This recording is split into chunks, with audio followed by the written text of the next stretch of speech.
Shanghai மாநாடு அவரவர்களின் மொழி அவரவர்களின் currency என்ற நிலையில் உறவுகள் வளர துவங்கியிருக்கின்றன. யூனிபோலார் வேல்டிலிருந்து ஒரு மல்டிபோலார் வேல்டாக மாற துவங்கியதின் ஆரம்பமும் தீர்மானங்களும் தான் நாம் இப்போது காண்பவை.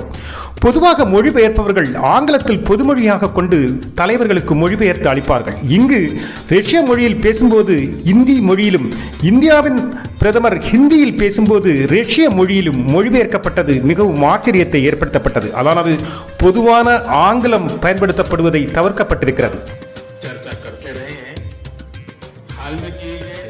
அமெரிக்காவின் டாலர் தான் அடுத்த இலக்காகவும் இருக்கக்கூடும். அமெரிக்காவின் ஆளுமையும் கண்காணிப்பும் அதன் கரன்சியும் ஆளுமையையும் எங்கும் குறைக்க வேண்டுமெனில் அவர்கள் ஆளுமைகள் எங்கெங்கு எந்தெந்த துறைகளில் உள்ளதோ அதை நீக்கியாக வேண்டும், குறைத்தாக வேண்டும்.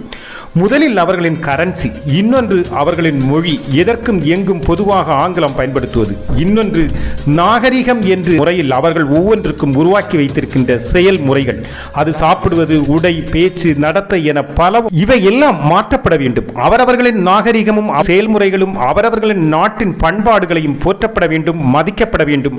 அப்போதுதான் ஒருவருக்கொருவர் மதிப்பும் மரியாதையும் உருவாகும். அல்லாமல் இவர்கள் மட்டுமே உருவாக்கி வைத்திருப்பதுதான் உலக தரம் என்றும் உலக செயல்முறை என்றும் மேற்கத்தியர்கள் உருவாக்கி வைத்திருப்பதை மட்டும் அப்படியே ஏற்றுக்கொள்வது என்பது ஏற்புடையதல்ல என்பதை சொல்லாமல் சொல்ல துவங்கி இருக்கிறார்கள்.